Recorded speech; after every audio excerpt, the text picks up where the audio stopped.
Gopikrishnan, India എന്ന ലോകത്തിലെ ഏറ്റവും വലിയ ജനാധിപത്യ രാജ്യത്തിൻ്റെ നിലനിൽപ്പ് തന്നെ ഈ തെരഞ്ഞെടുപ്പിൻ്റെ വിധിയുടെ പശ്ചാത്തലത്തിൽ മാത്രമാണ്. അപ്പോൾ ഇന്ത്യ എന്ന വിശാല ഐക്യത്തിൽ ചിന്തിക്കുമ്പോൾ പാർലമെന്റ് തെരഞ്ഞെടുപ്പ് സംസ്ഥാനത്തെ ഭരണവിരുദ്ധ വികാരമുണ്ടോ എന്നുള്ളത് പരിശോധിക്കാൻ ഉള്ള സാഹചര്യം ഇല്ല ഇവിടെ. മറിച്ച് ഇപ്പോൾ വന്നിട്ടുള്ള എക്സിറ്റ് പോൾ ഫലങ്ങളുടെ അടിസ്ഥാനത്തിൽ നാം ചിന്തിച്ചു കഴിഞ്ഞാൽ 3 മുതൽ 6 വരെ സീറ്റുകൾ ഇടതുപക്ഷത്തിന് പ്രവചിക്കപ്പെടുമോ? ഇപ്പോഴും ഞാൻ ആ പ്രവചനത്തിൽ അല്ല, അത് ശരിയല്ല. ഞാൻ പറഞ്ഞത് അവിടെ ഇടതുമുന്നണിക്ക് കൂടുതൽ സീറ്റുകൾ കിട്ടുമ്പോൾ ഇടതുമുന്നണി പ്രതീക്ഷ അർപ്പിച്ചിരുന്ന ന്യൂനപക്ഷ വിഭാഗങ്ങൾ ഇത്തരം സന്ദർഭങ്ങളിൽ, അതായത് സംഘപരിവാറിന്റെ ഹിന്ദുത്വ അജണ്ട നടപ്പാക്കുമ്പോൾ അവർ കൂടുതൽ ആശ്രയിക്കുന്നതും വിശ്വസിക്കുന്നതും CPM-നെ പോലെയുള്ള ഇടതുപക്ഷ പ്രസ്ഥാനങ്ങളെയാണ് എന്നൊരു വിലയിരുത്തൽ ഉണ്ടാകുമായിരുന്നുവല്ലോ. അതും ഈ കുറഞ്ഞ സീറ്റുകളാണെങ്കിൽ അതിനും നേരെ വിപരീതമായിട്ടല്ലേ ചിന്തകൾ വരേണ്ടത്? നിശ്ചയമായും ഇപ്പോൾ വന്നിട്ടുള്ള ഒരു സൂചനകൾ അനുസരിച്ച്, ഈ എക്സിറ്റ് പോൾ ഫലങ്ങളുടെ സൂചനകൾ അനുസരിച്ച് ഒരു തരത്തിലും സംസ്ഥാനത്തൊരു ഭരണവിരുദ്ധ വികാരം ഉണ്ട് എന്ന് കരുതാനാവില്ല. കാരണം ഞങ്ങൾക്ക് കഴിഞ്ഞ പ്രാവശ്യം ഒരു സീറ്റല്ലേ ഉണ്ടായിരുന്നുള്ളൂ. ആ സീറ്റിൽ നിന്ന് എത്ര വർദ്ധിച്ചാലും അത് ഈ ഭരണത്തിൻ്റെ നേട്ടമായി തന്നെ കരുതേണ്ടി വരും എന്നുള്ളിടത്താണ് സത്യം. അതായിരിക്കും ഒരു വിശദീകരണത്തിലേക്ക് മനസ്സിലായി. ശരി, ആ നമ്പർ വെച്ച് നോക്കുമ്പോൾ താങ്കൾ പറഞ്ഞത് അല്ല, ആ നമ്പർ വെച്ചാണെങ്കിൽ അതൊരു വളരെ എന്താ പറയാ, വളരെ വളരെ തന്ത്രപരമായ ഒരു മറുപടി കൂടിയാണ്. ശ്രീ അസ്കർ, ശരി. ശ്രീ KVS ഹരിദാസ്, കേരളത്തിൽ NDA-യുടെ പ്രകടനം അത് എത്ര സീറ്റിൽ എന്നാണ് താങ്കൾ കരുതുന്നത്, ഈ എക്സിറ്റ് പോൾ ഫലങ്ങളെയൊക്കെ വിശ്വാസത്തിലെടുക്കുന്നുണ്ടെങ്കിൽ? അല്ല ഗോപി, ഞങ്ങൾ എക്സിറ്റ് പോൾ ഫലത്തെ വിശ്വാസത്തിലെടുക്കാൻ തയ്യാറാവുകയാണ്. Let's wait. ഇനി ആകെപ്പാടെ ഏതാനും മണിക്കൂറുകളല്ലേ ഉള്ളൂ, നമുക്ക് കാത്തിരിക്കാം.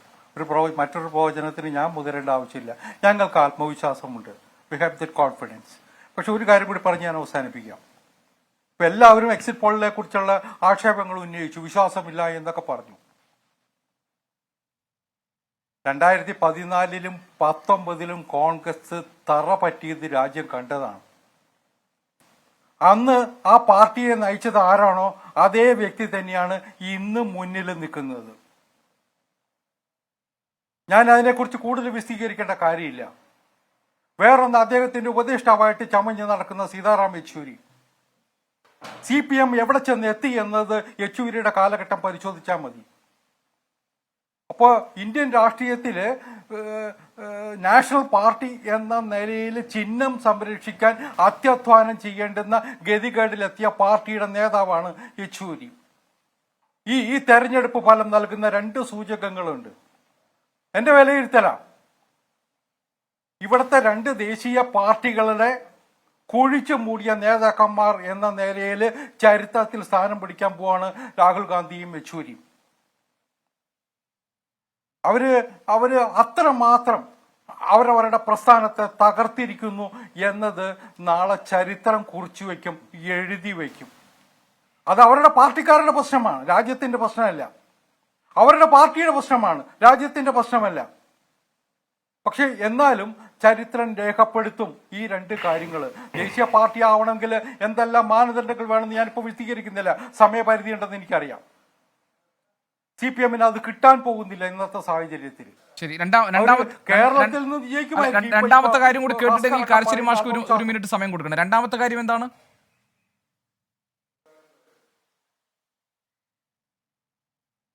ഞാൻ പറഞ്ഞ കോൺഗ്രസിന്റെ അവസ്ഥയാണ്.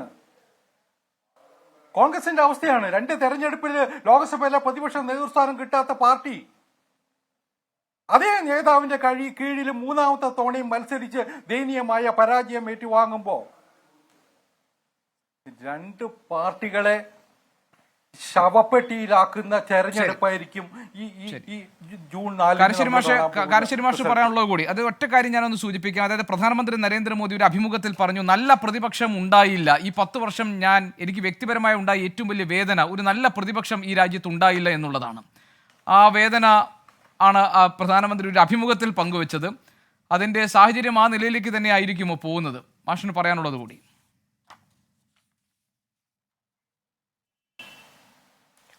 ഗോപി, അത് പ്രതിപക്ഷം വേണ്ടത്ര ജാഗ്രത പുലർത്തുകയോ ഉണർന്ന് പ്രവർത്തിക്കുകയോ ചെയ്തിട്ടില്ല എന്നുള്ളത് സത്യമാണെന്ന് വിചാരിക്കുന്ന ഒരാളാണ് ഞാൻ. പിന്നെ ഈ തെരഞ്ഞെടുപ്പിൽ ഒരു അഖിലേന്ത്യാ കാഴ്ചപ്പാടോടുകൂടി എന്തെങ്കിലും പറയുകയോ പ്രവർത്തിക്കുകയോ ചെയ്തതായിട്ട് ഞാൻ വിചാരിക്കുന്നത് BJP ആണ്.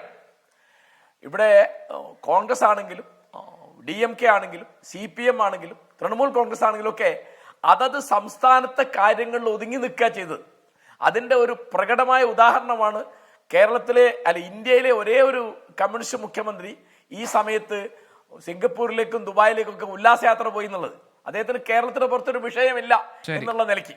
അപ്പോ ഒരു അഖിലേന്ത്യ ലോക്സഭാ തെരഞ്ഞെടുപ്പിൽ കാണേണ്ടത് ആ തരത്തിലുള്ള അഖിലേന്ത്യാ കാഴ്ചപ്പാടോട് കൂടിയുള്ള ഒരു തെരഞ്ഞെടുപ്പ് പ്രചാരവേലയാണ്. അത് കൃത്യമായിട്ട് ഉണ്ടായിട്ടില്ല എന്നാണ് ഞാൻ വിചാരിക്കുന്നത്. പിന്നെ കേരളത്തിലെ തെരഞ്ഞെടുപ്പ് ഫലം ഭരണവിരുദ്ധ വികാരം കാണിക്കുമോ എന്ന് ഗോപി ചോദിച്ചു. അത് എന്നോടല്ല, അസ്കറോടെ ചോദിച്ചു. പക്ഷെ അതിലൊരു വാക്ക് എനിക്ക് പറയാനുണ്ട്. 2019 ഉള്ള സ്ഥിതിയല്ല ഇന്ന് കേരളത്തിൽ. കാരണം ഇവിടുത്തെ ലോക്സഭാ തെരഞ്ഞെടുപ്പിൽ LDF എവിടെ പരാജയപ്പെടുന്നുണ്ട് അവിടെയൊക്കെ ഭരണവിരുദ്ധ വികാരം പ്രവർത്തിക്കും എന്ന് മനസ്സിലാക്കാവുന്ന സാഹചര്യമാണ് ഇപ്പോഴുള്ളത്. അന്നത്തെ സാഹചര്യം രാഹുൽ ഗാന്ധി നേരെ പോയി പ്രധാനമന്ത്രിയാവാണ് എന്ന മട്ടിൽ എല്ലാവരും കൂടി UDFന് കേരളത്തിൽ വോട്ട് ചെയ്തു എന്നുള്ളതാണ്. ഇന്നിപ്പോ അങ്ങനെ ഒരു സ്ഥിതി ഇല്ല. അതുകൊണ്ട് ഭരണവിരുദ്ധ വികാരം ഇവിടെ ഉണ്ട്. അത് ഈ തെരഞ്ഞെടുപ്പിൽ പ്രതിഫലിക്കും എന്നാണ് ഞാൻ വിചാരിക്കുന്നത്.